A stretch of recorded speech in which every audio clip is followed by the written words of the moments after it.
Les invités de ce 24 avril, à présent, Alain Aubrier, bonsoir.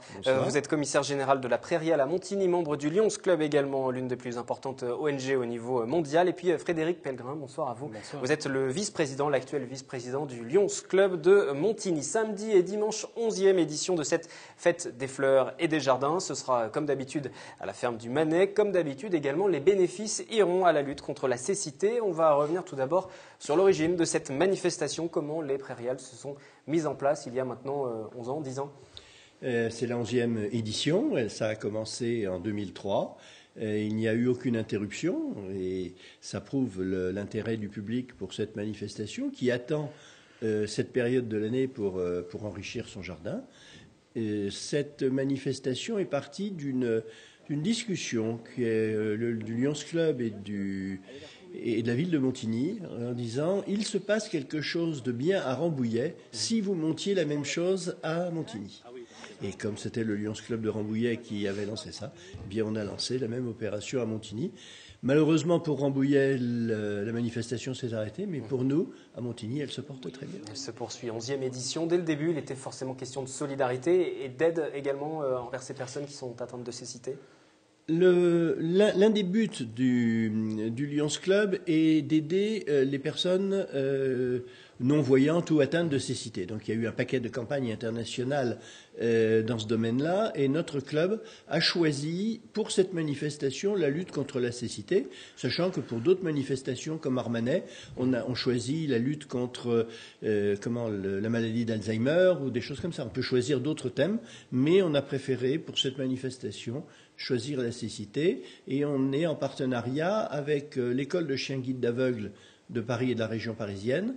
Cette école de chiens guides a été, comme toutes les écoles de chiens guides en France, financée au départ par les Lions Club, qui ensuite ces écoles ont pris leur indépendance. Et les fonds récoltés lors de chacune des manifestations permettent justement d'acheter ensuite ces chiens guides. Alors on n'achète pas un chien, on participe à son financement. Parce que ça coûte à hauteur de 15 000 €. C'est à peu près ça. C'est-à-dire que si on prend un chien, son achat, sa vaccination, son éducation, les frais vétérinaires et sa retraite, parce qu'il y a un chien vers 9 ans part en retraite, eh bien, on considère que ça coûte à peu près 15 000 €.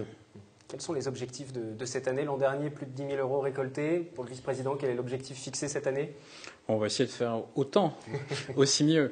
Après, on a un paramètre qui est impondérable, sur lequel on n'a aucune influence, c'est la météo. On expose donc environ 60 stands tournés sur la vente de fleurs et de plantes. Donc la majorité est en plein air, dans une prairie, sur la ferme du Manet exactement. Donc là, l'influence de la météo sera fondamentale pour encourager les gens à venir nous rencontrer, à venir se promener déjà. Alors, comment ça va se dérouler? Il y a cette manifestation principale, il faut payer un droit d'entrée et puis ensuite on peut ensuite papillonner d'un stand à un autre. Il y a des animations également, des conférences qui sont prévues. Le prix d'entrée, c'est 2,50 €. Ce billet est uniquement payé par les adultes, c'est-à-dire que les enfants ne payent pas. Une famille qui vient ne paye que 5 €, ce qui n'est pas hors de prix, ça permet à tout le monde de venir, mais de faire un geste de solidarité.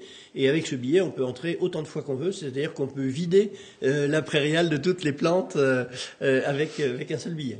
Alors, est-ce qu'il y aura aussi d'autres animations Alors, il y aura d'autres animations. Il y aura une animation en partenariat avec l'UCPA, à la ferme du Manet, où on aura samedi après-midi de 14 h à 17 h et dimanche aux mêmes heures, des promenades en poney. Et on aura une ou deux manifestations, on n'a pas encore finalisé le programme, d'une part sur les pierres et d'autre part sur la partie écologique d'un jardin. Donc on organise deux conférences le samedi, 2 conférences le dimanche et on aura mis le programme à l'entrée. En gros, il y en aura une vers 15 h et une vers 17 h. On voit des images des précédentes éditions, ça mobilise énormément de monde. Comment ça se passe l'organisation pour le Lions Club? Alors la prairiale est une action qui est quand même très importante pour nous, club de Montigny, les 3 villages exactement. grosso modo, tous les membres du club sont sollicités, donc environ 15 personnes participent à la hauteur de leur capacité et de leur disponibilité aussi.